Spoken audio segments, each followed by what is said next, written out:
छात्र रहे हैं और वहाँ से निकलने के बाद फौजी फिर अपना जो डिग्री इंजीनियरिंग की है, मैकेनिकल इंजीनियरिंग बीजीटीआई कॉलेज मुंबई से, बहुत फेमस कॉलेज है, बहुत उसका ऑपोलेंट है इसमें इंजीनियरिंग कॉलेजों में, और फौजी वहाँ से किए हैं और स्कॉलर रहे हैं, टॉपर रहे हैं अपने जो शैक्षिक बैकग्राउंड में फौजी।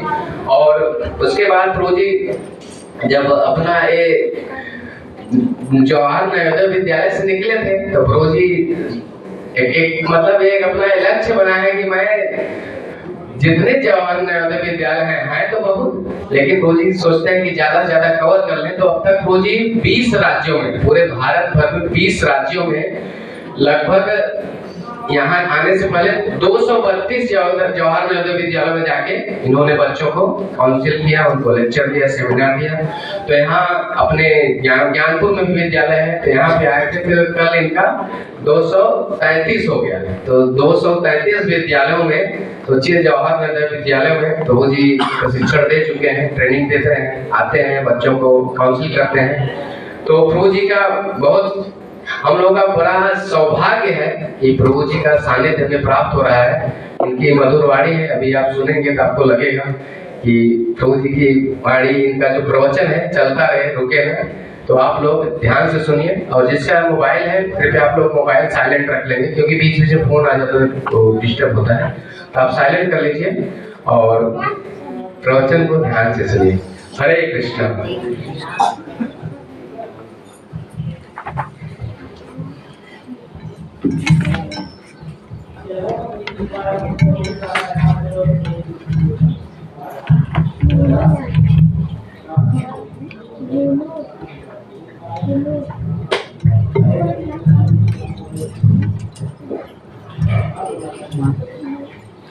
हरे कृष्णा कृष्णा कृष्णा हरे हरे, हरे राम राम राम।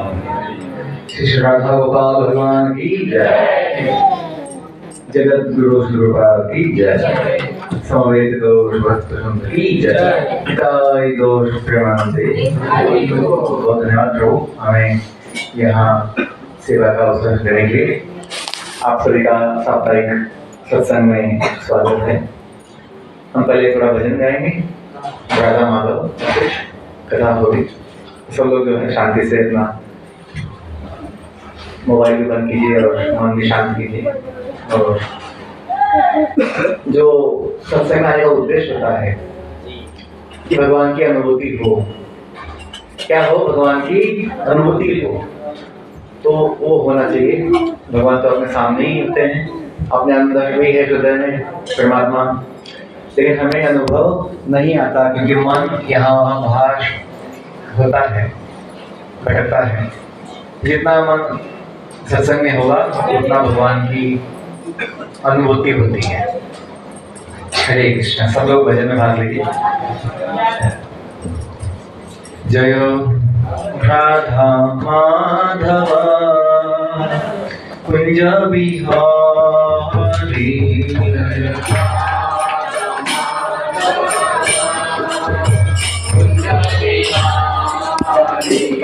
राधा माधव कुंज बिहारी,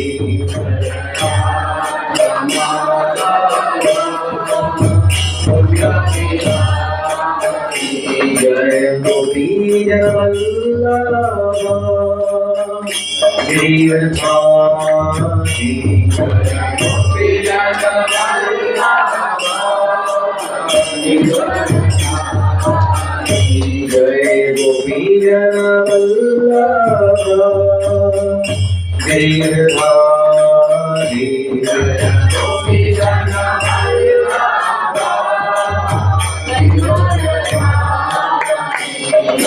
यशोनंदन भज जन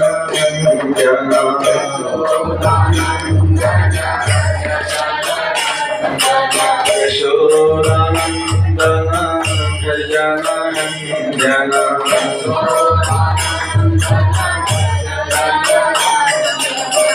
यमुना तीरा वनचारी,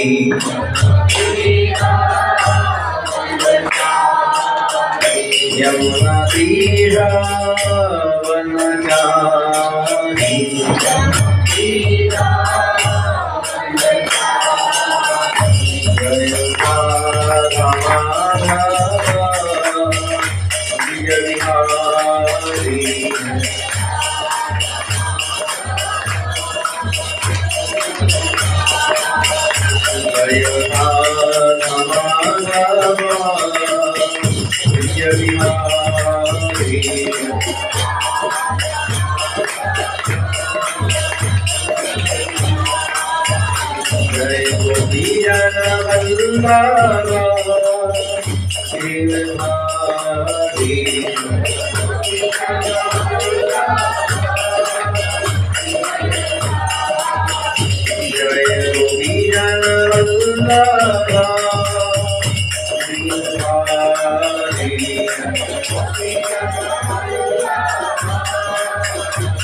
कलियुग पावन श्री हरिनाम संकीर्तन की श्री राधा गोपाल जी भगवान की जगत गुरु स्वरूपाल की ग्रंथराज भागवत महापुराण की श्रीमद् भगवत गीता की जय समवेत गौर भक्त वृंद की जय निताय गौर प्रेमानंदे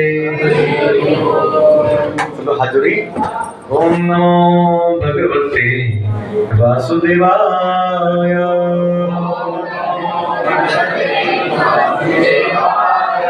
ओम नमो भगवते वासुदेवाय।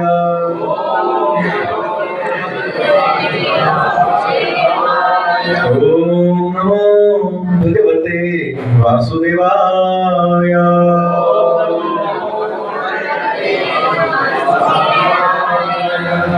नारायणं नमस्कृत्य नरं चैव नरोत्तमं देवीं सरस्वतीं व्यासं ततो जयमुदीरये नष्टप्रायेषु भद्रेषु नित्यं भागवत सेवया भगवती उत्तम श्लोके भक्तिर्भवति नैष्टिकी कृष्णाय वासुदेवाय देवकी नंदनाय च नंदगोपकुमाराय गोविंदाय नमो नमः गोविंदाय नमो नमः।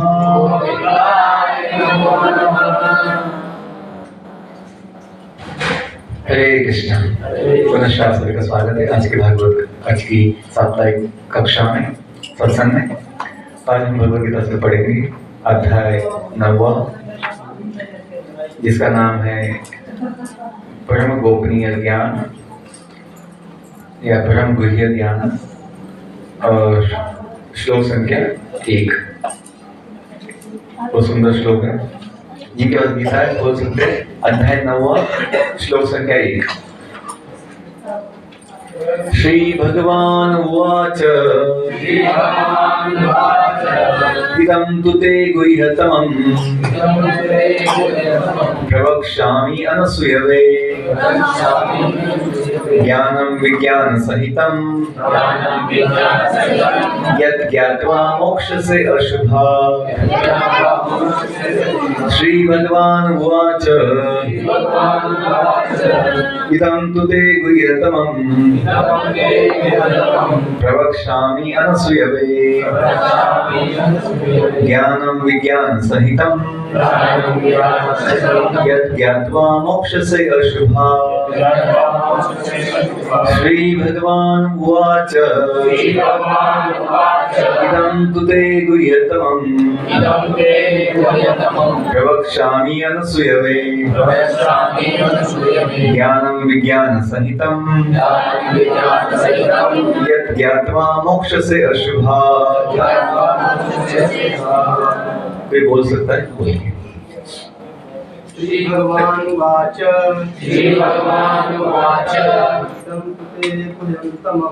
इदं तु ते गुह्यतमं प्रवक्ष्यामि अनसूयवे ज्ञानं विज्ञान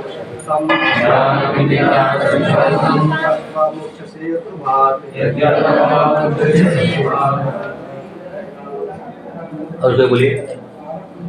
श्री भगवान उवाच इदं तु ते गुह्यतमं प्रवक्ष्यामि अनसूयवे ज्ञानं विज्ञानं सहितं ज्ञात्वा मोक्षसे शुभात्। बोलो। श्री भगवान उवाच इदं तु ते गुह्यतमं प्रवक्ष्यामि सूयवे ज्ञानं विज्ञानं सहितं यत् ज्ञात्वा मोक्षसे अभ्युतम्।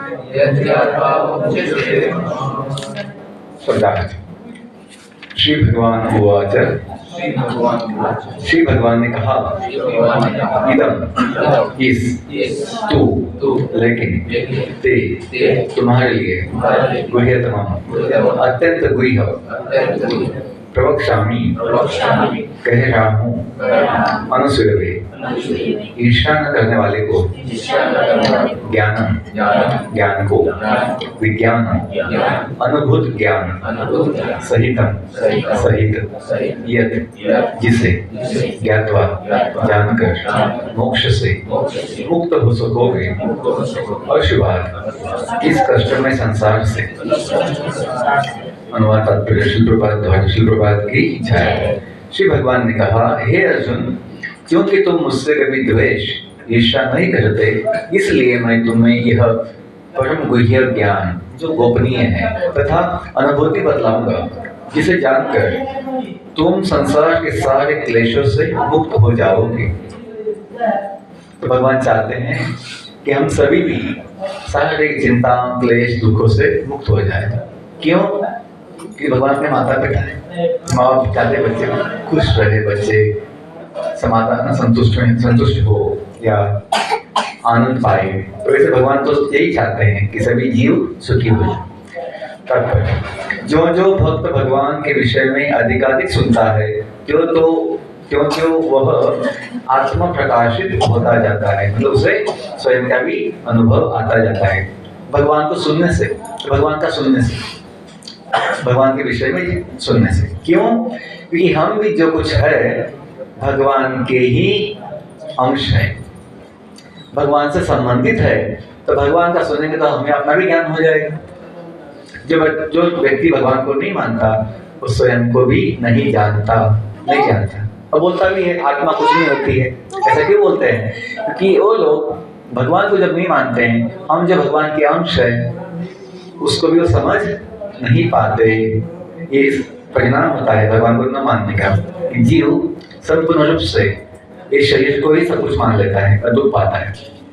यह श्रवण विधि श्रीमद् भागवत में इस प्रकार अनुमोदित है।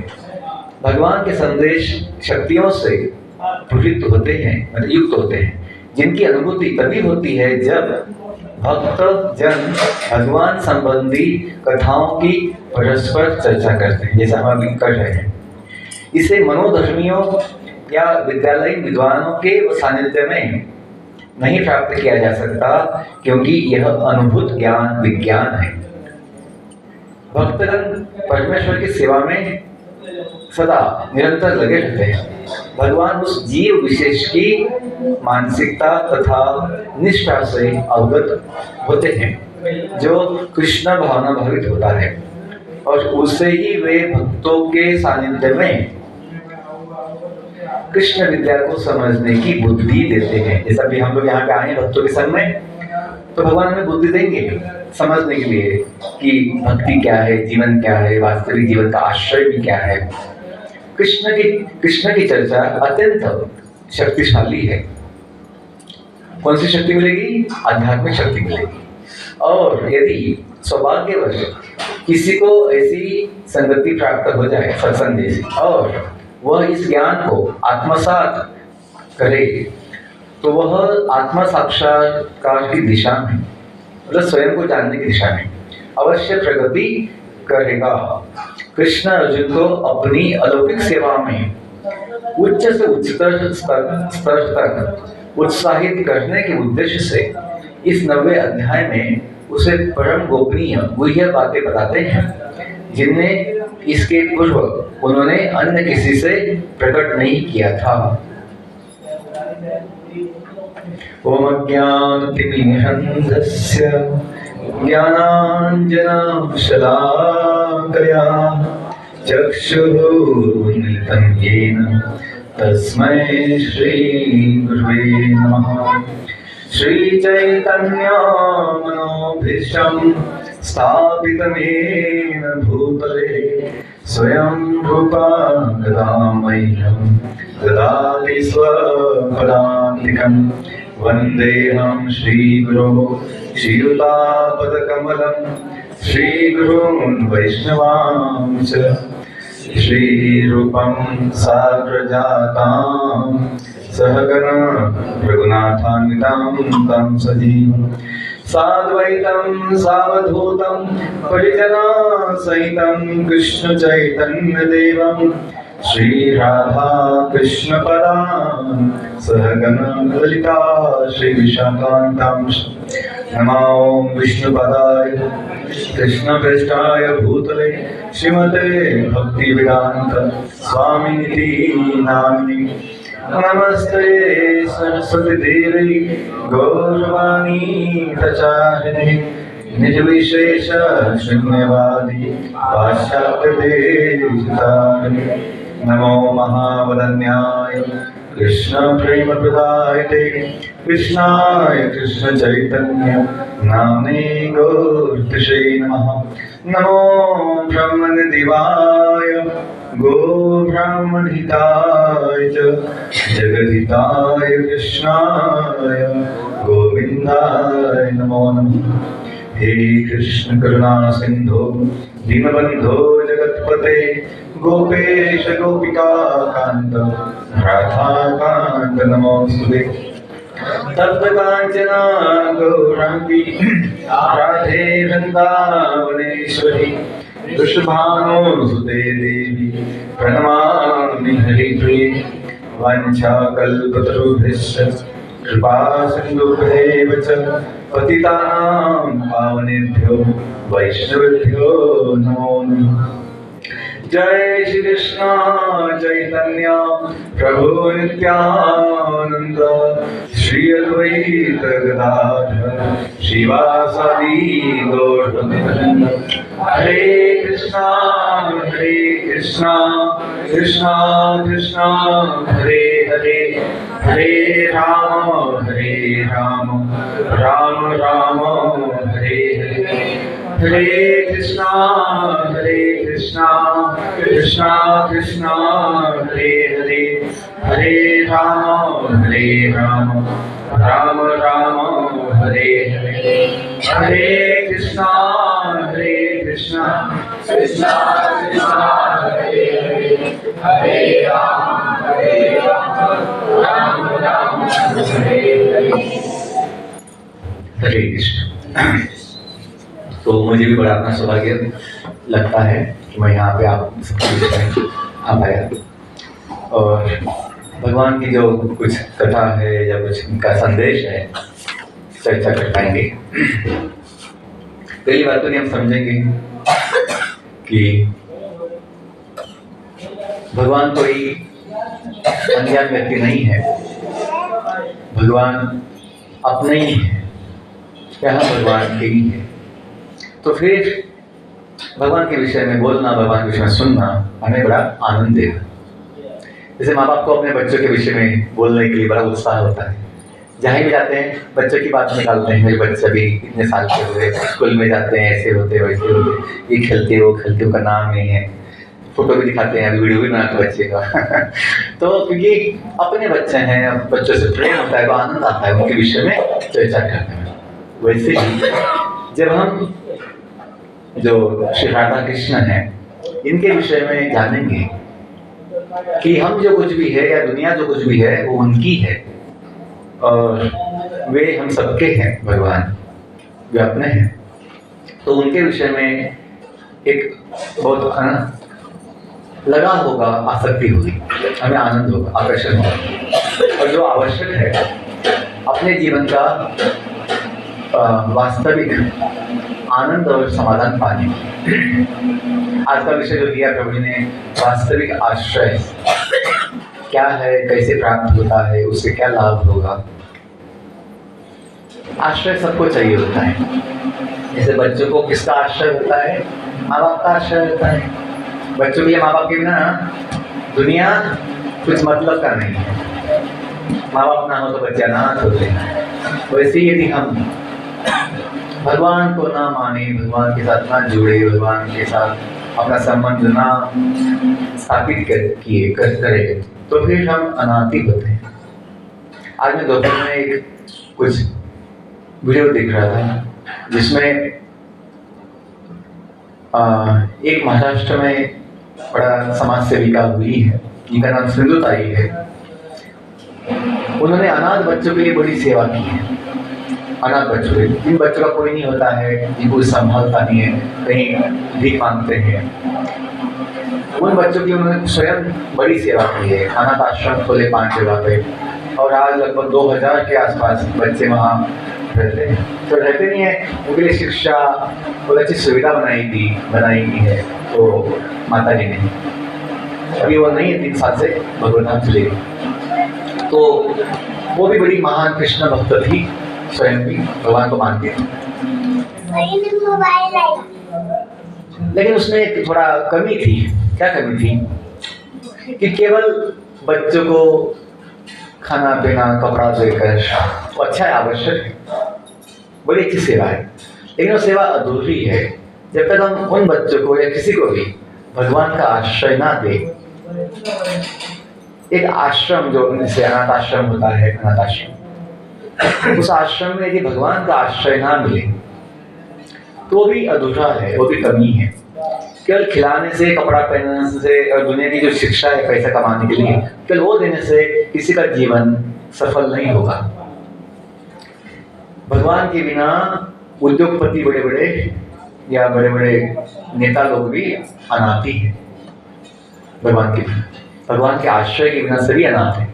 जब बोलते हैं जगत के नाथ भगवान जगन्नाथ, उनका आश्रय ना हो, कोई व्यक्ति उनको अपना नाथ ना माने, वह अनाथ ही होता है। भले उसके माँ बाप भी हो, उसके बाद सब धन दुनिया का सब कुछ हो, तभी वो अनाथ ही है।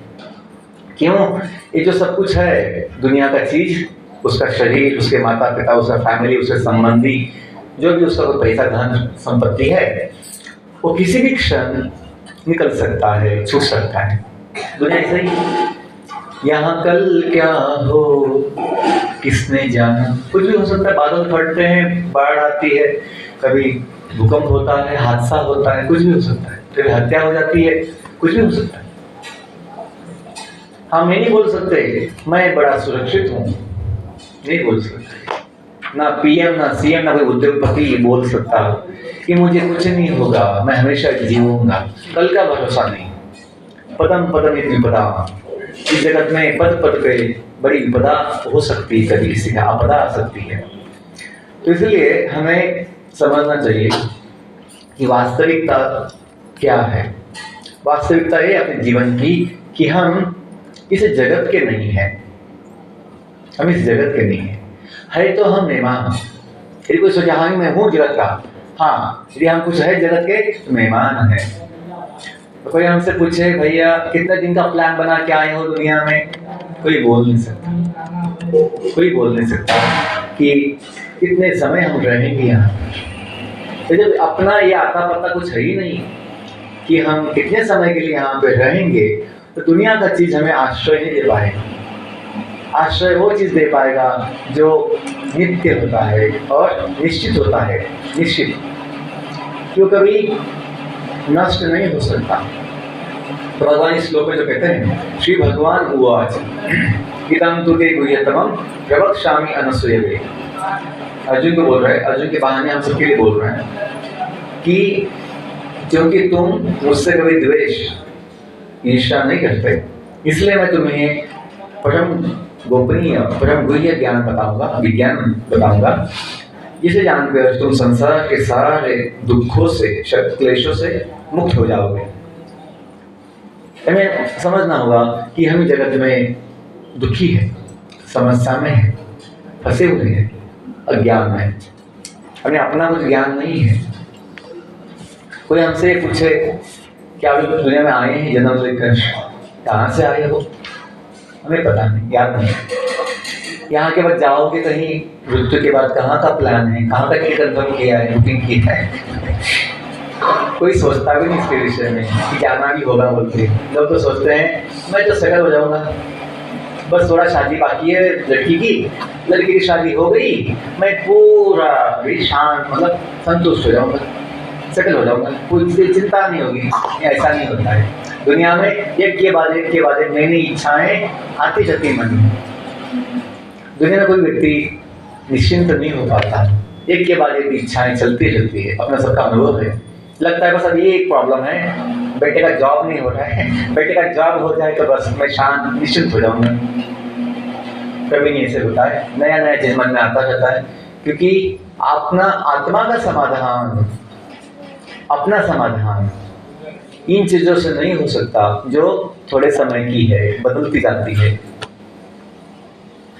मन का समाधान होता है 2 दिन नया नया, हाँ बहुत सालों से शादी नहीं हो रही थी लड़की की, अभी शादी हो गई तो 2 दिन अच्छा लगता है, लेकिन बाद में और नया नया चीज समस्या आता है कि जो अपनी बेटी की जो सांस है वो अच्छी नहीं है, वो डांटती रहती है कुछ बोलती रहती है अपनी बेटी को, और ऐसी चीजें। जो दामाद भी जो है थोड़ा नशा भी कर लेता है, जिसमें बाहर घूमता रहता है, नशा करता है, तो ये जब चीज सुनने में आता है तो दुख लगता है। हमें लगा था पहले शादी हो जाए तो सुखी सुख लेकिन जीवन का ऐसा, दुनिया का ऐसा स्वभाव है, नहीं होता ऐसे, नया नया कुछ समस्या आता रहता है। लेकिन यदि हम अपने जीवन को समझ लेंगे, स्वयं को जान लेंगे कि हम दुनिया में जो आए क्यों आए, हम कहाँ से आए, हम जो है वो कौन है। बॉडी तो अपनी पहचान बदलती रहती है। कभी कभी यहाँ माताएं बैठी हैं, कभी छोटे छोटे बच्चियां थी, ऐसे छोटे बच्चे थे, और समय के साथ शरीर बदलते जाता है, अपना चेहरा बदलते जाता है, और समय के साथ वो बाद में बूढ़ा होके नष्ट हो जाता है। शरीर पहले था भी नहीं, शरीर बाद में रहेगा भी नहीं। क्या हम वो है जो पहले नहीं था बाद में नहीं होगा? नहीं, हम वो है जो हमेशा जीना चाहता है और जीता भी है। पहले भी था, आज भी है, आगे भी रहेगा। ये जो चीजें हैं भगवान इस अध्याय में या गीता में बताए हैं, ये क्या, ये ज्ञान क्या है? परम गोपनीय है। ये बातें वही समझ पाएगा जो भगवान से द्वेष ईर्ष्या नहीं करता है। बहुत अच्छा भगवान ने बताया यहाँ पे, प्रवक्ष्यामि अनसूयवे। अनुसूय का मतलब होता है जिसमें द्वेष नहीं होता है। इस जगत के जीवों में बड़ा द्वेष होता है, दूसरों के लिए, भगवान के लिए। क्यों? उन्हें लगता है कि मैं ही सबसे बड़ा बनना चाहिए, सबसे महान मैं ही होना चाहिए। हम बोलते हैं मेरा भारत महान, जो अमेरिकन लोग होते हैं बोलते हैं मेरा अमेरिका महान, रशिया वाले बोलते हैं मेरा रशिया महान, पाकिस्तान वाले बोलते हैं मेरा पाकिस्तान महान। तो मतलब जो भी जहाँ जन्म लेता है वो अपना मातृभूमि को बड़ा महान समझता है। ये सबका स्वभाव है। तो सब लोग बड़ा महान बनना चाहते हैं, तो कंपटीशन, स्पर्धा करते, प्रतियोगिता करते कि मैं आगे जाऊंगा, मैं आगे जाऊंगा, मैं सत्ता, महासत्ता बनूंगा। और फिर द्वेष होता है दूसरों का।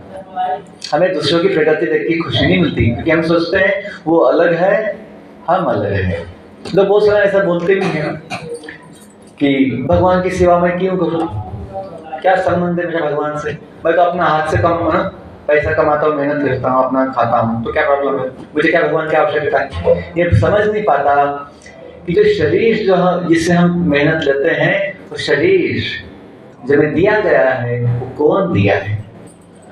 जो शरीर जो चलता है एक नियम से, कौन चलाता है? अपनी बुद्धि जो चलती है वो बुद्धि कौन दिया है, नहीं समझ पाता। इसलिए वो समझता है कि भगवान से क्या अपना संबंध है। ये समझता नहीं कि भगवान गीता में कहते हैं दुनिया में सभी जीव जो है भगवान की शक्ति, भगवान की व्यवस्था से जन्म लेते हैं। अहम सर्वस्य प्रभो मत्ता सर्वं प्रवर्तते, 10वें अध्याय का 8वां श्लोक है, बड़ा प्रसिद्ध है। भगवान बोलते हैं दुनिया में जो भी कुछ है, भौतिक जगत में, आध्यात्मिक जगत में, अनंत कोटि जो ग्रह लोक है, वैकुंठ लोक है, वो सारे उनकी शक्ति से प्रकट होते हैं, वो प्रकट करते हैं। और हम सबके माता पिता वो भगवान ही है। हम सबका अस्तित्व वहीं से शुरू हुआ है, भगवान का ही विस्तार है। क्योंकि अपने माता पिता दुनिया के, शरीर के सगे संबंधी ये थोड़े समय के होते हैं, और इनके साथ अपना संबंध जन्म के बाद होता है, पहले नहीं था।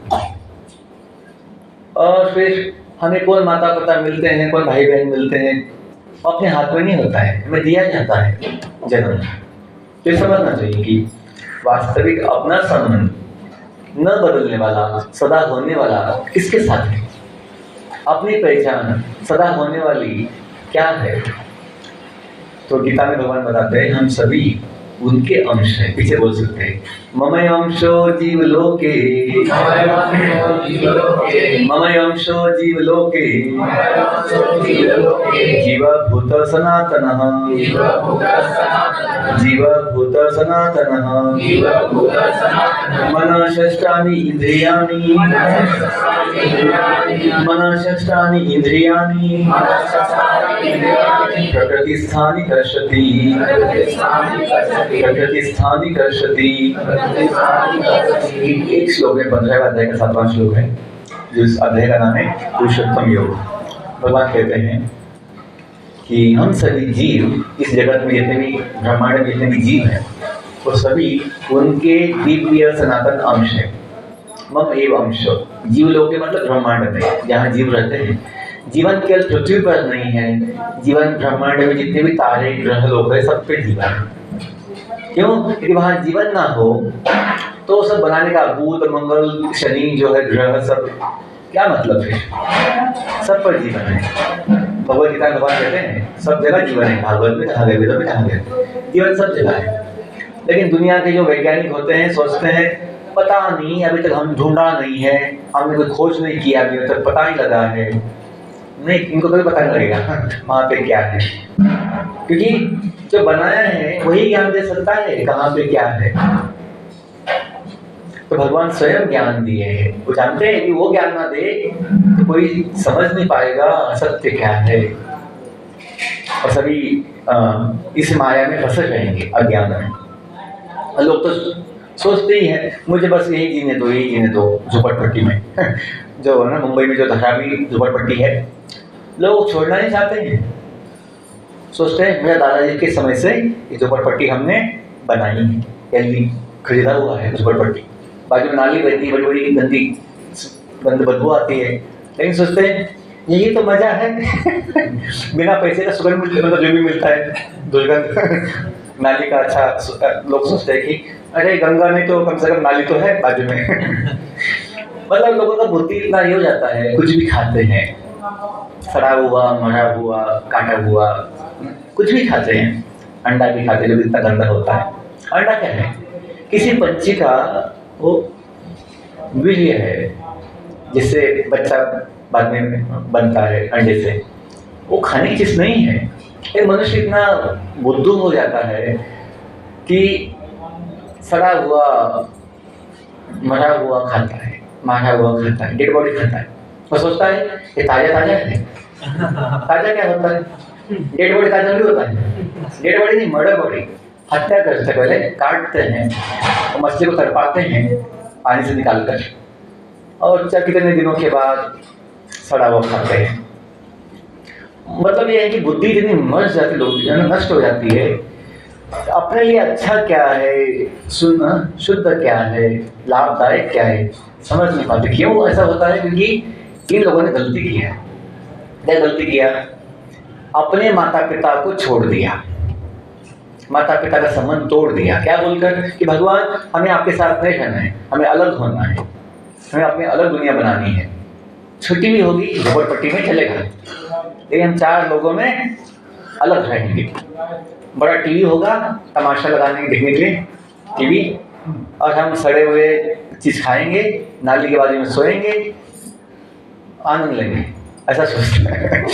उससे ये समझ में नहीं आता कि मैं क्या जिंदगी जी रहा हूँ। सुअर जो होते, सुअर जैसे जीते हैं गंदी चीजों, गंदी जगह पे, लोग ऐसे ही जी रहे हैं।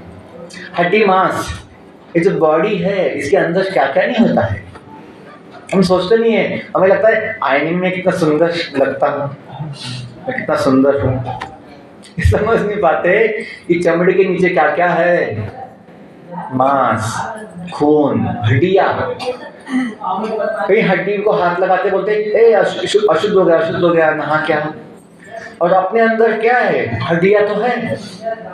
हम हड्डियों से तो बने हैं, मतलब बॉडी तो जिसका हमें इतना अभिमान होता है, मैं कितना सुंदर, हड्डियों से तो बना है। हड्डी तो है सब जगह, हड्डी तो है। हड्डी में हम रहते हैं हड्डियों के बीच में हम रहते हैं। हड्डी या खून, बस जो भी है अंदर क्या क्या नहीं है। मलमूत्र भी रहता है, गंदगी कुछ कट ना, कुछ जख्म हो जाती है, कितना बदबू आता है। क्यों? अंदर सड़ाई हुआ है सब कुछ, बदबू आती है, मुंह से बदबू आती है। अंदर जो कभी सांस छोड़ते हैं तो बदबू आती है अपने मुंह से, क्योंकि अंदर से गंदगी है, पेट से गंदगी, हवा निकलती बाहर तो गंदगी होती है। लेकिन क्या सोचते हैं? मैं बड़ा भाग्यवान क्यों? मैंने ये शरीर पाया। यदि हम नहीं समझेंगे कि अपनी पहचान हड्डी मांस की नहीं है, कितना मांस है, कितनी हड्डी लंबी है, मतलब कितना अपना हाइट है, नहीं। अपनी पहचान दिव्य महान है, भगवान के साथ है, सदा होने वाले।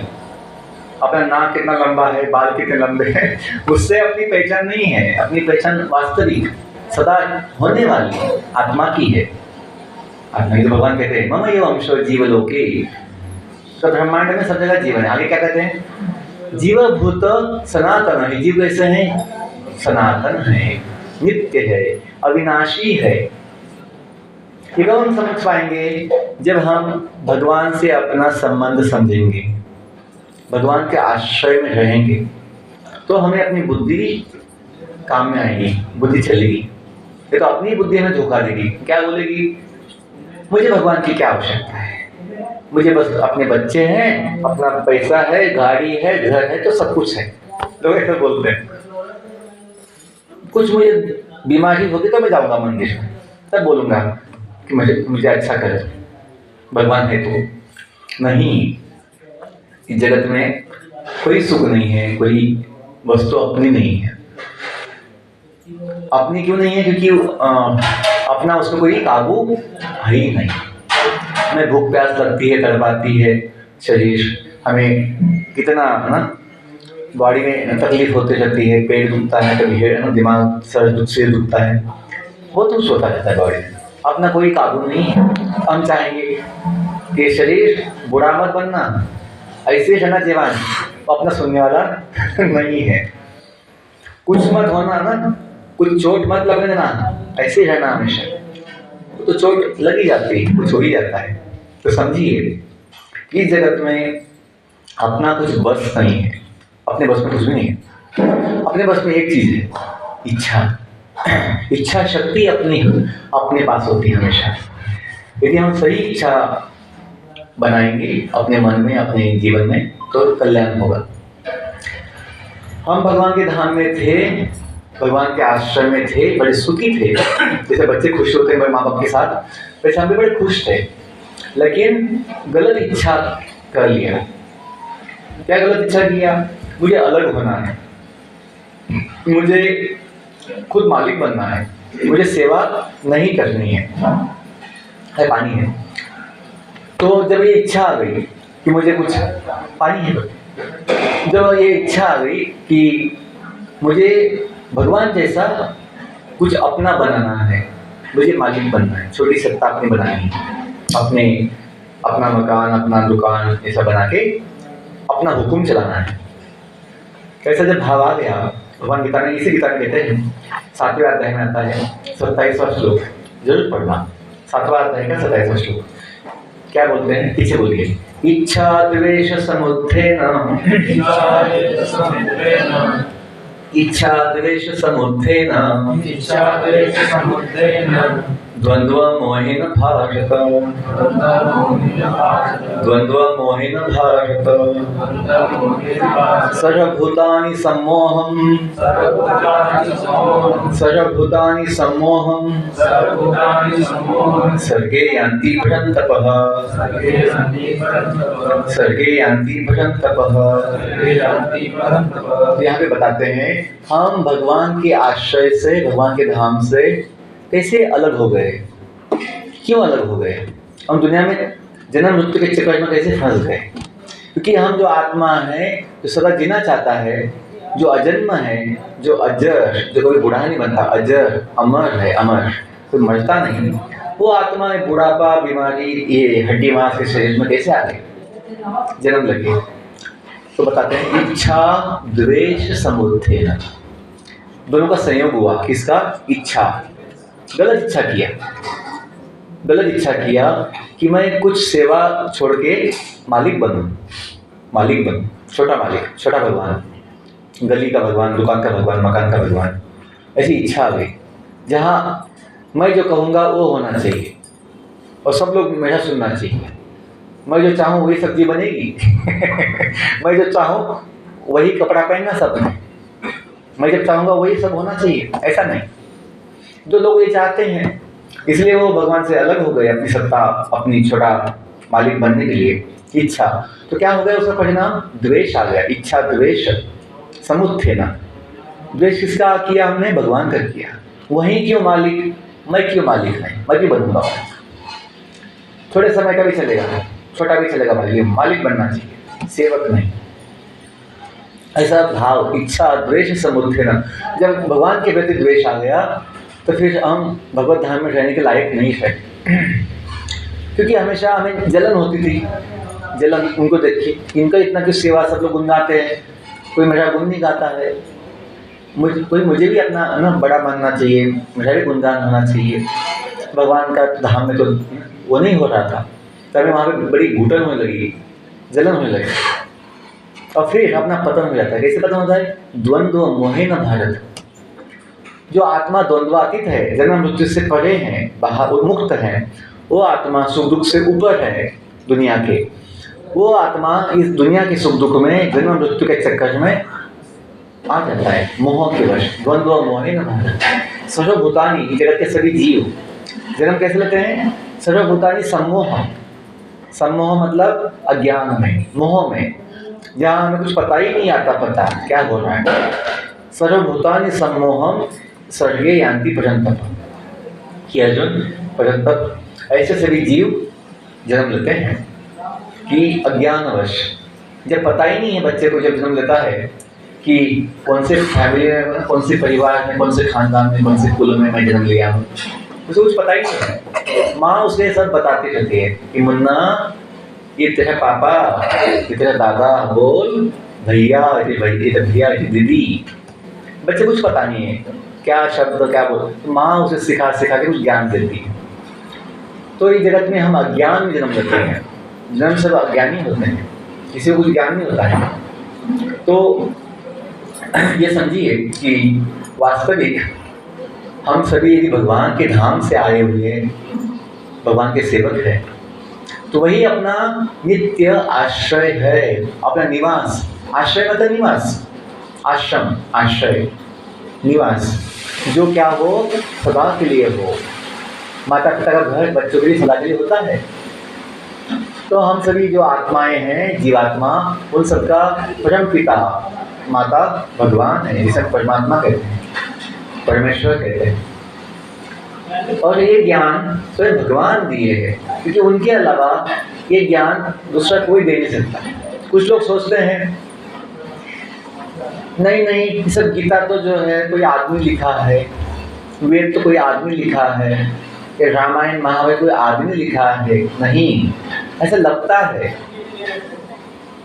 भगवान स्वयं वेद व्यासदेव बनकर एक ज्ञान देते हैं, लिखते हैं गणेश जी की मदद से, क्योंकि उनको पता है उनके विषय में ज्ञान उनके अलावा कोई लिख भी नहीं सकता, ना कोई दे सकता है। तो वेदों को ज्ञान तो भगवान स्वयं ब्रह्मदेव को दिए थे पहले, लेकिन जब कलयुग के समय में भगवान ने देखा कि इस युग में लोगों की जो स्मृति है, याददाश्त बहुत कम हो जाती है, वो सुनने से याद नहीं रख पाएंगे, तो लिखना पड़ेगा। कलयुग के पहले लिखा हुआ कुछ नहीं होता था, सब कुछ एक बार सुन लिया तो हमेशा दिमाग में रहता था। ऐसा लोगों का अगले पहले जो युग थे, तो आपका रहता सतयुग में शक्ति होती थी। कलयुग में दो मतलब मोबाइल नंबर भी याद नहीं रहता अभी लोगों को। रुको मोबाइल ढूंढना पड़ता, मतलब निकालना पड़ता है, देखना पड़ता है, और तब बोलते हैं। याद नहीं रहता, एक अपना नंबर भी याद नहीं रहता, बोलते हो देखना पड़ता है उनको। मैं कॉल करता हूँ, याद नहीं मुझे। इतना अपना है ना भयान, मतलब इतना दुर्भाग्य है था, तो ये शक्ति नहीं है याद रखने का, समझने का।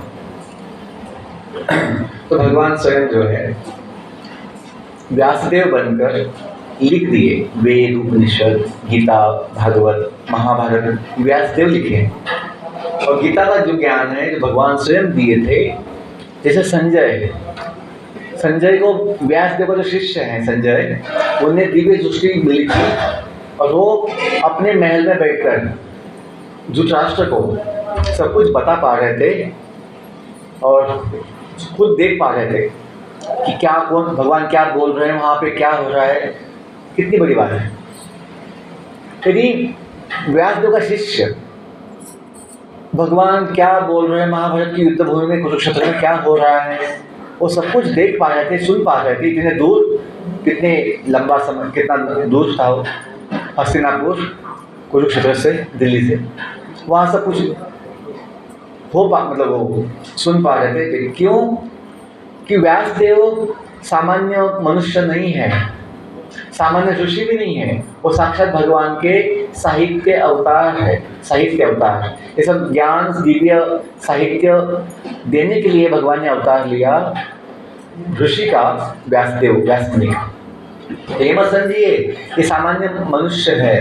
लोग तो भगवान को ही मनुष्य बोल देते हैं, अरे रामकृष्ण भी तो मनुष्य ही थे, वो आए गए ऐसा बोल देते हैं, जैसे कि वो आम आदमी थे, आए गए ऐसे बोल देते हैं दलित के। नहीं, भगवान गीता में कहते हैं कि लोग जो दानव नास्तिक होते हैं, असुरी भाव के होते हैं, वो भगवान को सामान्य मनुष्य मान लेते हैं, सोचते हैं जैसे हमें वैसे वो भी है। ये नहीं समझ पाते कि दिखने में लगता होगा कि बच्चा तो बाप जैसा ही है,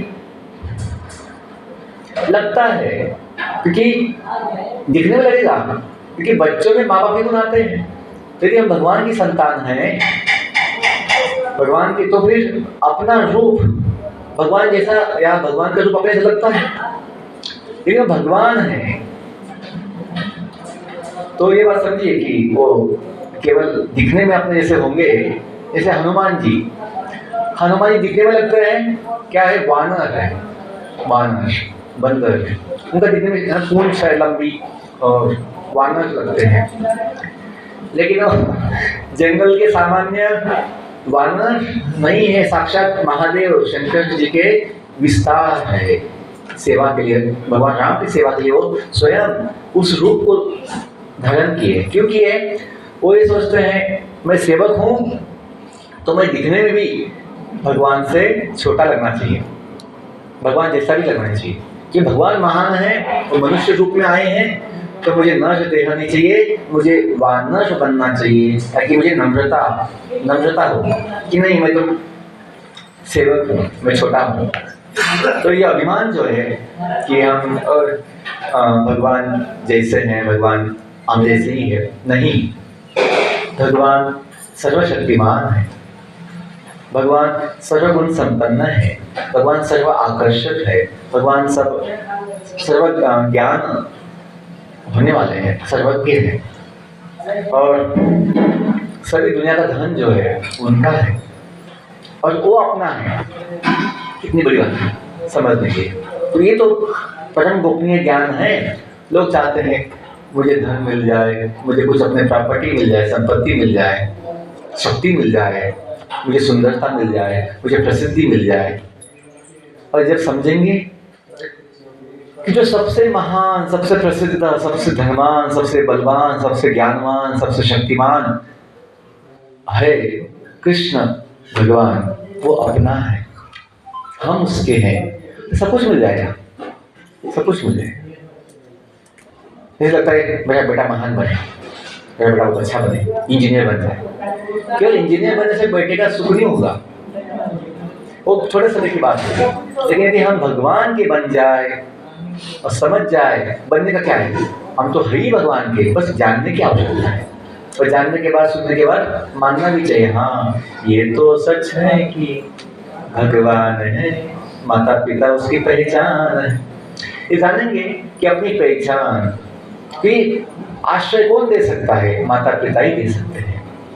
भगवान तो केवल जीवों के माता पिता नहीं, जगत के माता पिता है, ब्रह्मांडों के माता पिता है, स्वामी है, बोलते सबका मालिक एक जो है परमेश्वर भगवान। 33 करोड़ देवी देवताओं के मालिक भगवान है, सब कुछ उनकी इच्छा से होता है। और यदि हम समझ लेंगे हम उनके हैं। कभी लोग बोलते हैं कि हम लोग बड़े महान हैं, क्यों? हम लोग के संबंध जो है ना आमदार, विधायक या फिर बोलते हैं मंत्रियों से है। मुख्यमंत्री का मेरा संबंध है, फोटो निकाल लो, मैं योगी जी के बाजू में खड़ा हूँ, पीछे है लेकिन साथ में तो है फोटो में एक, तो बड़ा फोटो बना लेते हैं घर में कि हाँ मैं योगी जी के साथ खड़ा हूँ। यदि हम जानेंगे ये छोटी छोटी बातें हैं, हम तो भगवान के ही हैं, जगन्नाथ के। हनुमान जैसे हनुमान जी के बिना राम दरबार पूरा नहीं होता, वैसे भगवान का भी जो दरबार है अपने बिना क्या है, खाली है, अपूर्ण है। तो भगवान चाहते हैं कि अपनी फोटो के लिए हम वहाँ जो फोटो है फैमिली फोटो हम सबका, उसमें हम लोग की कमी है। भगवान चाहते हैं कि घर आजा परदेसी तेरा देश बुलाए। हम जो अपना देश छोड़ के, जिसे बोलते हैं गोलोक या वैकुंठ धाम बोलते हैं, जैसे लोग यूपी बिहार छोड़ के मुंबई में जाते हैं, कभी पढ़ाई के लिए, कभी जॉब के लिए, पैसा कमाने के लिए, है ना, अपना देश छोड़ के दूसरी जगह पे जाते हैं कुछ काम धंधा के लिए। वैसे ही हम अपना देश जो अपने माता पिता का, भगवान का है, वैकुंठ धाम, वो छोड़कर कोई इच्छा से दुनिया में आए हैं थोड़े समय के लिए, लेकिन भी भूल चुके। ये जगत जो है मायावी है, फंसाने वाला है। ये बोलती भी है जैसा दिखता है वैसा नहीं होता नहीं है, इसलिए दुनिया फंसता है। तो माया मोह का दुनिया है। हमें लगता है हाँ बस ये बनने के बाद मुझे मिल जाएगा, 2 दिन के बाद मुझे सुख मिलेगा। बहुत आज क्यों नहीं? यदि आज सुख नहीं तो कभी सुख नहीं, समझ लीजिए। क्योंकि आज यदि इतना सब कुछ होते हुए सुख नहीं लग रहा है, बेचैनी है, तो 2 दिन के बाद भी ऐसे ही होगा। ये मत सोचो नहीं मन बोलता है कि बस थोड़ा वो पैसा आने वाला है अकाउंट में, वो आ जाने के बाद सुखी होगा मैं सब कुछ हो जाएगा। नहीं होगा, जन्मों जन्मों से नहीं हो पाया अपनी शांति। क्यों? ये हमें आश्रय दे नहीं पाते। जब तक भगवान का आश्रय हमें नहीं मिलेगा, हमें अपने आत्मा को कभी समाधान टिकने वाला नहीं होगा। अंतिम बात ये समझिए कि भगवान का आश्रय कैसे मिलेगा? भगवान का आश्रय मिलता है इस जगत में उनके जो प्रतिनिधि होते हैं गुरु के रूप में, उनके माध्यम से होता है। जैसे कहा गया चैतन्य चरितामृत में, ब्रह्मांड भ्रमिते को न भाग्यवान जीव गुरु कृष्ण प्रसादे पाए भक्ति लता बीज। यदि हम स्वयं को सेवक मानेंगे, भगवान की सेवा करना चाहेंगे, तो भगवान स्वयं अपने प्रतिनिधि को हमारे गुरु के रूप में हमें देंगे। अपने यहाँ जिस व्यक्ति का भाव शुद्ध होता है, मुझे भगवान का बनना है, मुझे भगवान का आश्रय चाहिए, तो कैसे मिलेगा आश्रय? भगवान स्वयं सबके हृदय में है परमात्मा। तो भगवान गीता में बहुत जगह कहते हैं, सर्वस्य चाहं हृदि सन्निविष्टो मत्ता शृणोति ज्ञानम अपोहनम च। क्या बोलते हैं 18 अध्याय में, ईश्वर सर्वभूतानां हृदयेषु अर्जुन तिष्ठति। ईश्वर सभी जीवों के हृदय में परमात्मा रूप है, जो सबके शुभ चिंतक है, सबका कल्याण करने वाले हैं। ये माता पिता है। ये जो बहुत मैं बार बार बोल रहा हूँ, माता पिता ये सत्य है। त्वमेव माता च पिता त्वमेव बंधु सखा। भगवान ही बंधु बनने की आवश्यकता होती तो बंधु भगवान सखा बनते हैं, गोपियों के सखा बनते हैं, गोप के सखा बनते हैं। त्वमेव विद्या द्रविणम त्वमेव सर्वं मम देवति। अपना धन, अपना विद्या ज्ञान सब कुछ भगवान से ही आता है। तो ये कोई नई बात नहीं है, कि अपनी परंपरा है, सभ्यता है, संस्कृति है कि हम सब पूजा के बाद बोलते हैं त्वमेव माता च पिता। तो भगवान अपने माता पिता है अल्टीमेटली, और हम जो है भगवान के सेवक हैं। तो ये जो है भगवान का आश्रय हमें कौन देंगे? स्वयं भगवान अपने गुरु के माध्यम से देंगे, मतलब जो उनके प्रतिनिधि होंगे, जो हमें सिखाएंगे कि भगवान की सेवा कैसे करनी चाहिए। जब तक जीव में अहंकार होता है, भगवान को नहीं मानता, तब तक हमें गुरु नहीं मिलते हैं। जब हम समझेंगे नहीं मैं दुखी हूँ जगत में, मुझे सुखी बनना है। ये सीता देवी जो है भगवान की शक्ति, जो भक्ति का रूप है, सेवा का रूप है। सीता देवी जो है जब रावण उठा ले गया था, लंका में ले गया था, वो बड़ी दुखी थी भगवान के बिना। हम बड़े सुखी है दुनिया में भगवान के बिना। गुलाब जामुन खाएंगे ना, आइसक्रीम खाएंगे, समोसा यहाँ का बड़ा प्रसिद्ध है समोसा। तो लोग जो है सोचते हैं समोसा खाओ, मजा करो, बस क्या क्या भगवान की बात करते हैं।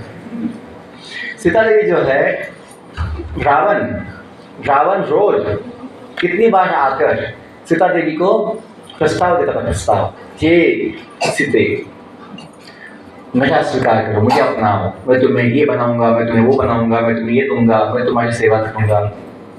सीता देवी ने उसको देखा नहीं, धिक्कारा उसको, तो दुष्ट मुझे उठा के लाया है चोर जैसा, तो चोर है, तो लुटेरा है, तो बदमाश है, धिक्कार किया उसका, स्वीकार नहीं किया। और हमेशा भगवान की याद में लगी रहती थी।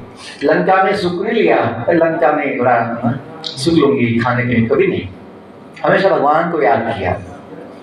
तब भगवान ने योजना बनाई, हनुमान जी को भेजा, जाओ और बताओ कि मैं उनकी प्रतीक्षा कर रहा हूँ, उनकी अभी भी चाहता हूँ। ये नहीं कि चली गई तो अभी छोड़ कर भूल जाओ। भगवान ने युद्ध किया उनके लिए, बड़ा महायुद्ध किया और उन्हें वापस लाए। वैसे ही माया के लंका में हम फंसे हुए हैं अपनी गलती की वजह से, जो भगवान की बात नहीं माना और हम मोह में फंस गए हैं। यदि हम इस जगत में समझेंगे हाँ मैंने गलती किया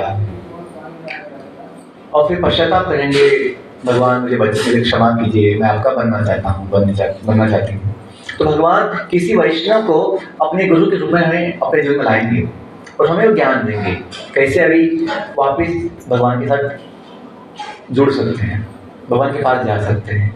अपनी शक्ति नहीं है, इस कार्य का शक्ति नहीं था कि वो अपने बल पे आ जाए, लंका से बाहर नहीं आ सकते।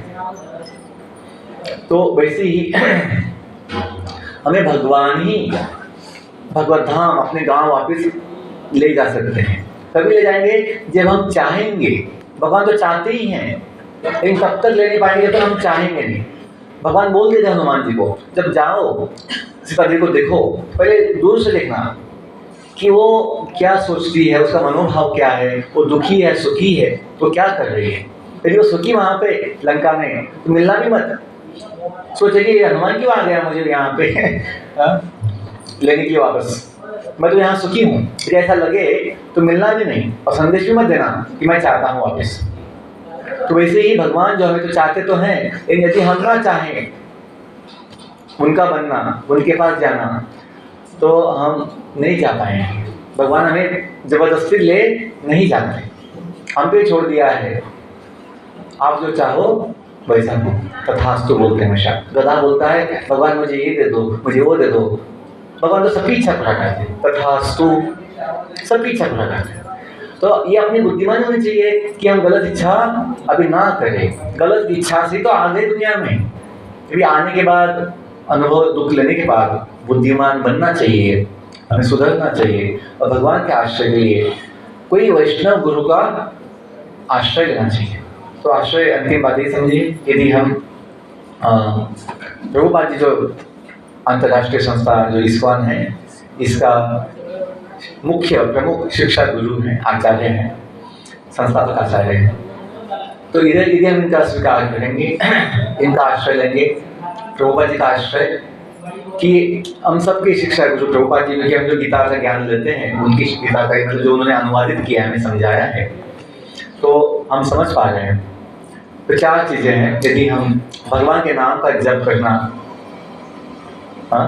शुरू करें कि हरे कृष्णा कृष्णा कृष्णा हरे हरे, हरे राम राम राम, जो महामंत्र है, जो भगवान ने स्वयं कलयुग के लिए दिया है, तो प्रभुपाद जी वही लेके आए बस कि भगवान की इच्छा से। तो नाम माला जपेंगे, भगवान को भोग लगा के प्रसाद खाएंगे, हम भक्तों के संग में नियमित रूप से आएंगे और नित्य रूप से गीता भागवत का थोड़ा श्रवण वाचन क्या बोलते पठन पढ़ेंगे और चार नियमों का पालन करेंगे। हम मांसाहार, नशा, जुगार, अवैध संगम नहीं करेंगे। तो निश्चित रूप से हमें भगवान का आश्रय प्रभुपाद जी के माध्यम से मिल जाएगा और अपना जीवन सफल हो जाएगा। बहुत धन्यवाद। हरे कृष्णा कृष्णा कृष्णा हरे हरे, हरे राम राम राम हरे। किसी को सवाल है, पूछना है किसी को तो पूछ सकते हैं, तो किसी को कोई आशंका है?